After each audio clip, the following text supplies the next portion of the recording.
Pay close attention to those ICE agents surrounding the white car in the background. Because back in early July, when ICE descended on farmland in Ventura County, California, a U.S. citizen and Army veteran, George Retes, got caught up in the crossfire and felt the full force of Donald Trump's anti-immigrant bigotry.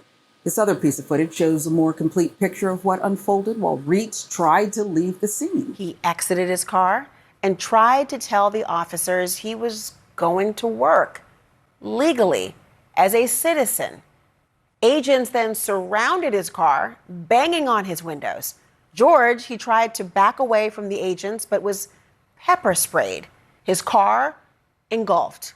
He says when he then was pinned down by 2 officers and then arrested, George was held for 3 days at the Metropolitan Detention Center in downtown Los Angeles. No charges were filed. He had no access to an attorney, and he missed his 3-year-old daughter's birthday. Retes says he clearly identified himself as a citizen, but federal agents ignored him. They smashed the window of his car and dragged him out at gunpoint. The U.S. veteran then spent 3 days in detention without ever being charged with a crime. He was denied a phone call, legal representation, and medical care, despite being pepper sprayed and tear gassed during the raid. His family had no idea where he was or how to contact him. Retes' case and all of the other similar cases we've seen are exactly why we've been so outspoken in sounding the alarm about the dangers these operations expose our fellow Americans to. Any assault and infringement on the civil rights of the marginalized is an attack on everyone else's civil rights. And you just need to be at the wrong place at the wrong time, citizen or not, to be subjected to that brutality yourself. They eventually break my driver's side window. Immediately after breaking my window, another agent sticks his arm through and sprays me with OC in the face. And they continue to drag me out of the car, throw me to the ground. Multiple officers, takes multiple officers to detain me for some reason, even though I have OC in my face and I can't breathe. My hands are already behind my back.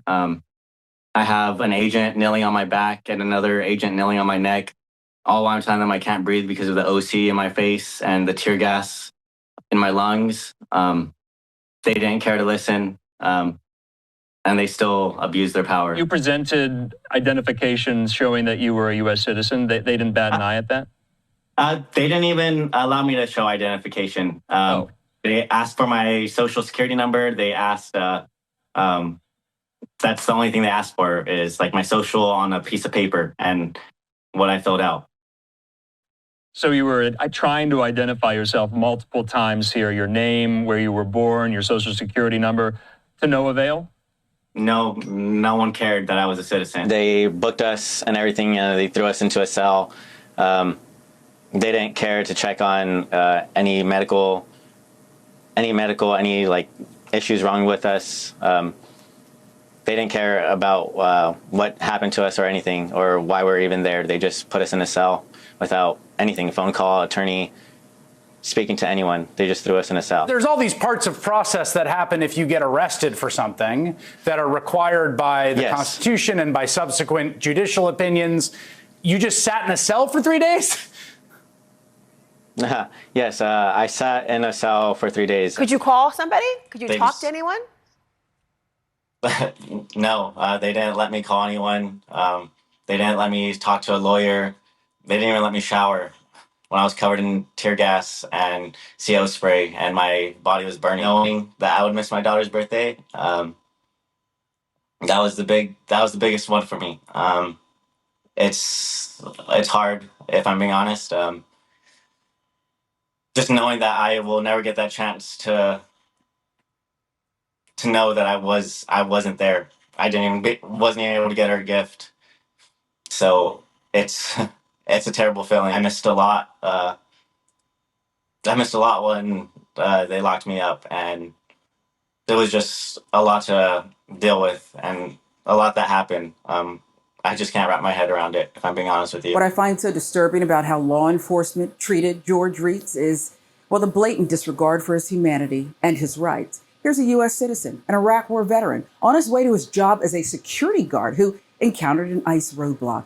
Instead of being treated like a fellow American, he was treated like a criminal. An officer broke his car window, pepper sprayed him, and then dragged him out of his car, forcing him to the ground, putting a knee on his neck and back, even though he was not resisting.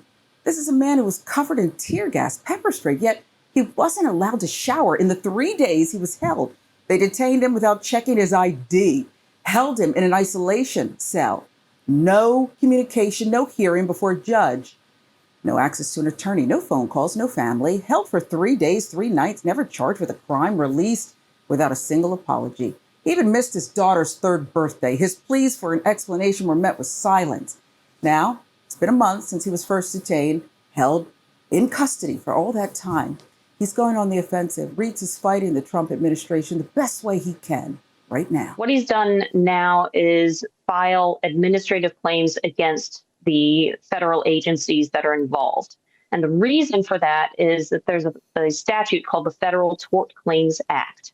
And it is one of the most viable ways to hold the federal government accountable for violating people's constitutional rights. When he was released, he was given a form that just says he was detained pursuant to arrest. That's no explanation for his 3-day, 3-night detention, much less without a phone call, without a hearing before a judge, without access to an attorney, without a shower, with pepper spray all over his body. These are basic violations of George's federal constitutional rights and his rights under California law. It's important to hold everyone accountable, to make sure that no one is above the law. It doesn't matter who you are, what you do. Everyone has to follow the law. Everyone needs to be held accountable. And I think that's super important, especially for people who don't get the chance to speak or are too scared to speak. Someone has to hold people accountable. This case directly undermines the administration's played out defense that they're only going after criminals. George Retes is a U.S. citizen, Army veteran with no criminal record. He's exactly the kind of person the government is supposed to protect, not illegally detained. This case proves that when law enforcement is weaponized for political purposes, no one's safe. Trump administration has blurred the lines between law enforcement, the military, a political militia, and the future may hold for all of us if Donald Trump and the Republicans continue to weaponize law enforcement and the military against civilians under the guise of promoting safety, reducing crime. Complete breakdown of our civil liberties. That's what it is. We need an independent legal system, and we need to be free of these attacks, this dangerous path. George Retes said he's fighting for others, not just himself. He's doing his part to repair the relationship between us and our government, just as he did his part when he served in Iraq.